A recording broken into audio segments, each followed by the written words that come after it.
It's not even that. It's the fact that the man on the pulpit were encouraging men to be like Adam.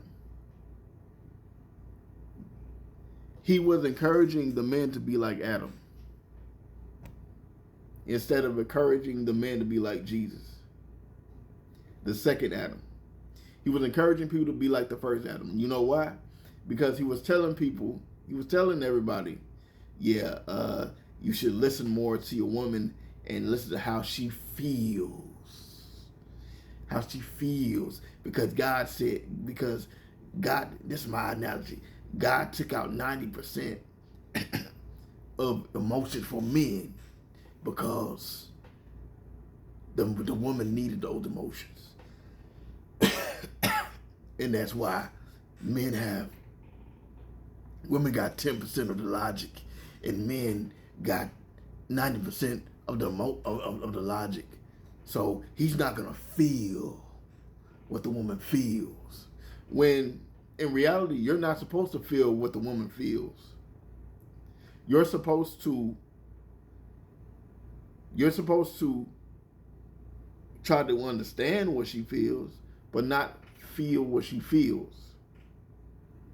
Because God didn't make you that way. God made you fearfully and wonderfully made. And if you're fearfully and wonderfully made, God didn't make a mistake. What this man was saying, and it seemed like to me, was he was basically saying God made a mistake. When throughout the Bible, it had men showing emotions. It had men showing anger. It had men showing love. It had men showing sorrow. All types of emotions, but nobody understood emotions.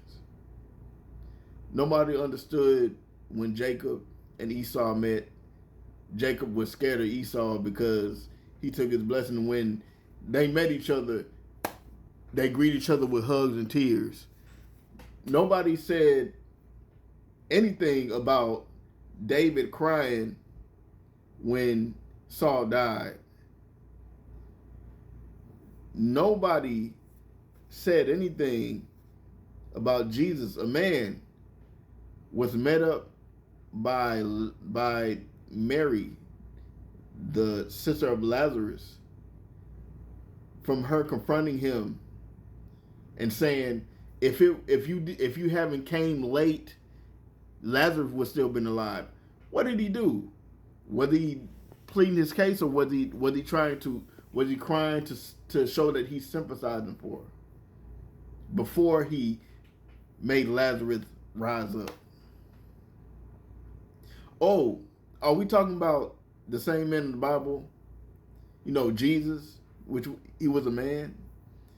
Jesus, who went to the garden, and while in the garden, he was telling two of his disciples he was scared the night before he got crucified and died for us. The same man who had the love and compassion to die for the whole planet and be embarrassed, not even be embarrassed. Who knows what type of emotions he had, but I know this, he wasn't even thinking about himself. He was thinking about us, you, everybody on this earth. He wasn't even thinking about the embarrassment of being butterball. He wasn't thinking about the pain of his sides being split up. He wasn't thinking about the nails on the thorns on his head. He wasn't thinking about the nails between the nails on his hands. He wasn't thinking about the nail in his feet.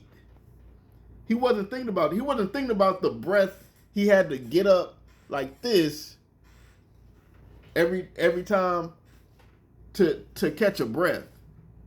He wasn't thinking about that. He wasn't thinking about all the lacerations. It's not even lacerations. His back skin was basically gone. But while he had to rise up and catch a breath, he had to feel all that wood and stuff on his back. But here we are making sermons about women not being loved by men.